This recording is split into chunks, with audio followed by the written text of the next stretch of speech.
You, John Fitzgerald Kennedy, do solemnly swear I, John Fitzgerald Kennedy, do solemnly swear that you will faithfully execute the office of President of the United States that I will faithfully execute the office of President of the United States and will, to the best of your ability, and will, to the best of my ability, preserve, protect, and defend the Constitution of the United States. preserve, protect, and defend the Constitution of the United States. So help you God.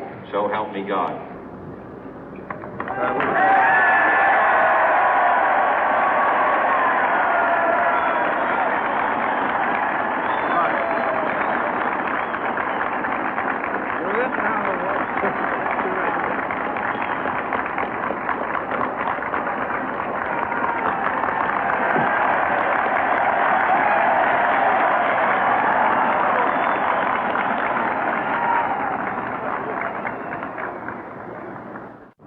Vice President Johnson, Mr. Speaker, Mr. Chief Justice, President Eisenhower, Vice President Nixon, President Truman, Reverend clergy, fellow citizens.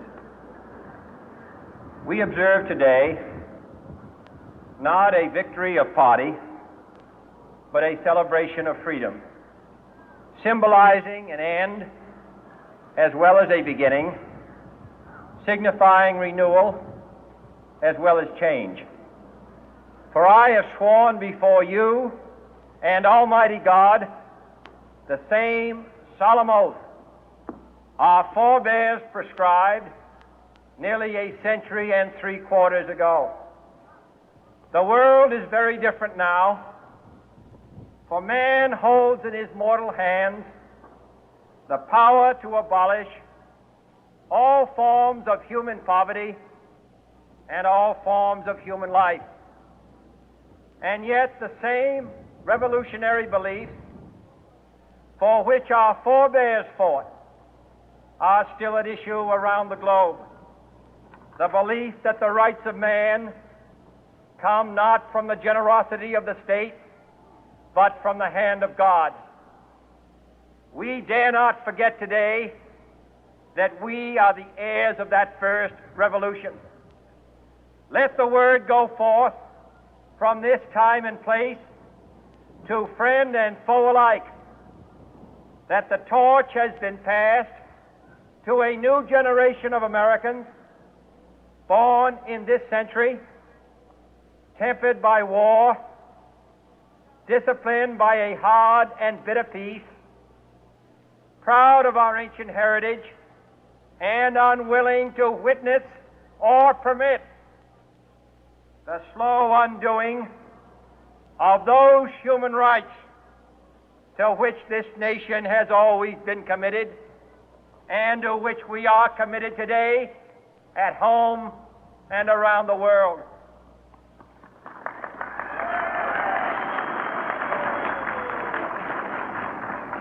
Let every nation know, whether it wishes us well or ill, that we shall pay any price, bear any burden, meet any hardship, support any friend, oppose any foe to assure the survival and the success of liberty.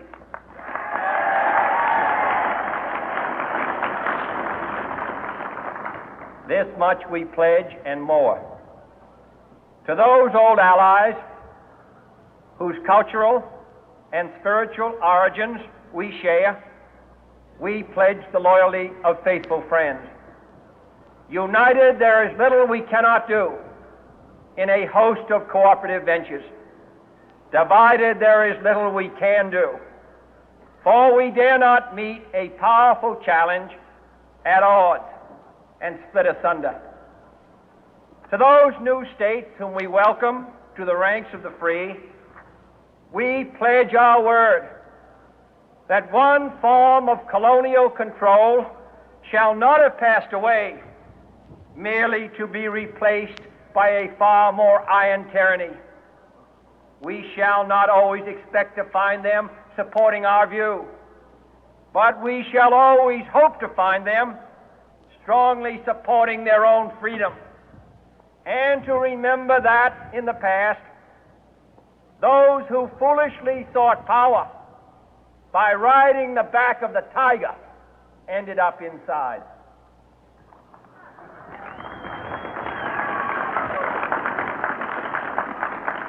To those people in the huts and villages of half the globe struggling to break the bonds of mass misery, we pledge our best efforts to help them help themselves for whatever period is required, not because the communists may be doing it, not because we seek their votes, but because it is right. If a free society cannot help the many who are poor, it cannot save the few who are rich.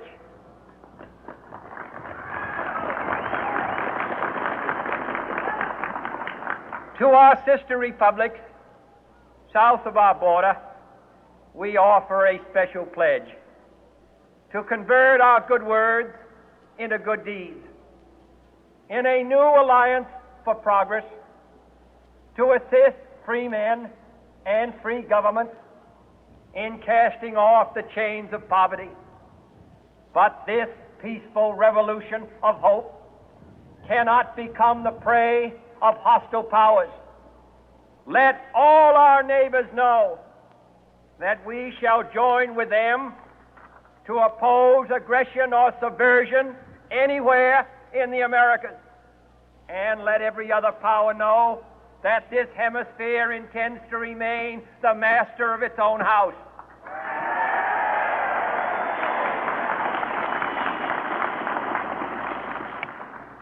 To that World Assembly of Sovereign States, the United Nations, our last best hope, in an age where the instruments of war have far outpaced the instruments of peace, we renew our pledge of support to prevent it from becoming merely a forum for invective, to strengthen its shield of the new and the weak, and to enlarge the area in which its writ may run.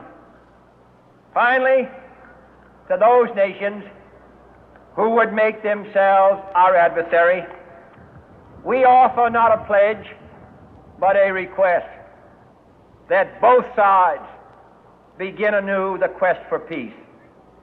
Before the dark powers of destruction, unleashed by science, engulf all humanity in planned or accidental self-destruction, we dare not tempt them with weakness, for only when our arms are sufficient beyond doubt can we be certain beyond doubt that they will never be employed. But neither can two great and powerful groups of nations take comfort from our present course, both sides overburdened by the cost of modern weapons, both rightly alarmed by the steady spread of the deadly atom, yet both racing to alter that uncertain balance of terror that stays the hand of mankind's final war. So let us begin anew, remembering on both sides that civility is not a sign of weakness, and sincerity is always subject to proof. Let us never negotiate out of fear, but let us never fear to negotiate.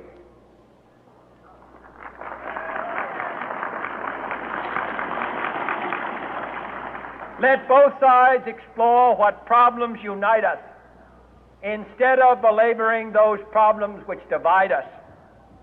Let both sides, for the first time, formulate serious and precise proposals for the inspection and control of arms, and bring the absolute power to destroy other nations under the absolute control of all nations.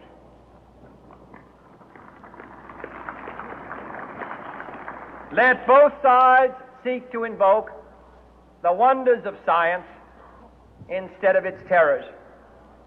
Together, let us explore the stars, conquer the deserts, eradicate disease, tap the ocean depth, and encourage the arts and commerce.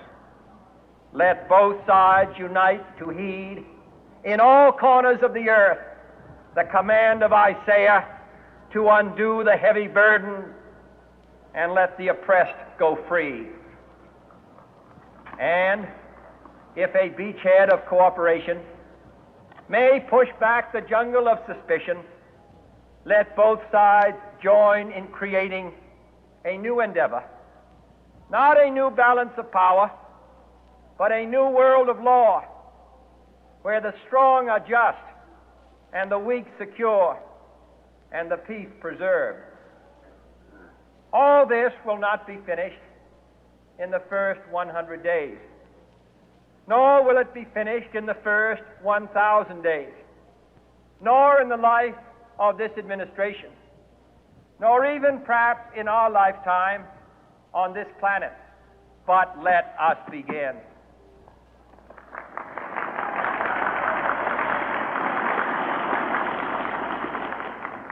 In your hands, my fellow citizens, more than mine, will rest the final success or failure of our course. Since this country was founded, each generation of Americans has been summoned to give testimony to its national loyalty. The graves of young Americans who answered the call to service surround the globe. Now the trumpet summons us again, not as a call to bear arms, though arms we need, not as a call to battle, though in battle we are, but a call to bear the burden of a long twilight struggle, year in and year out, rejoicing in hope, patient in tribulation, a struggle against the common enemies of man, tyranny, poverty, disease, and war itself. Can we forge against these enemies a grand and global alliance,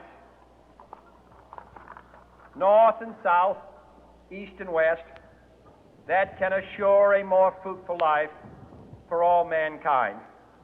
Will you join in that historic effort?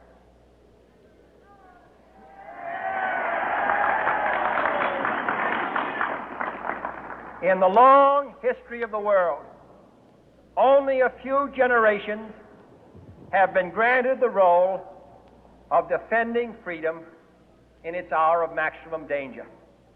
I do not shrink from this responsibility. I welcome it.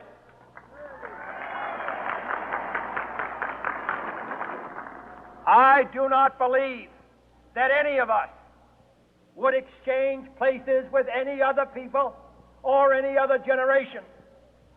The energy, the faith, the devotion which we bring to this endeavor will light our country and all who serve it.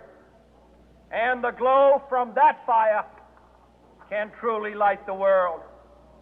And so, my fellow Americans, ask not what your country can do for you.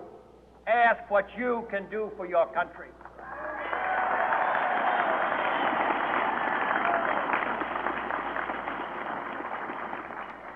My fellow citizens of the world, ask not what America will do for you, but what together we can do for the freedom of man.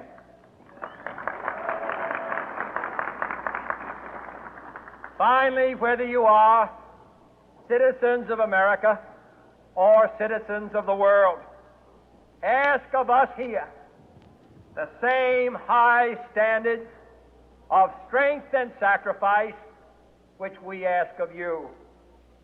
With a good conscience, our only sure reward, with history the final judge of our deeds, let us go forth to lead the land we love, asking His blessing and His help, but knowing that here on earth God's work must truly be our own.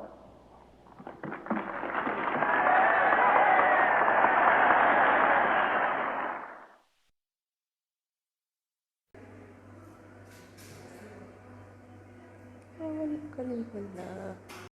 Connection, connection.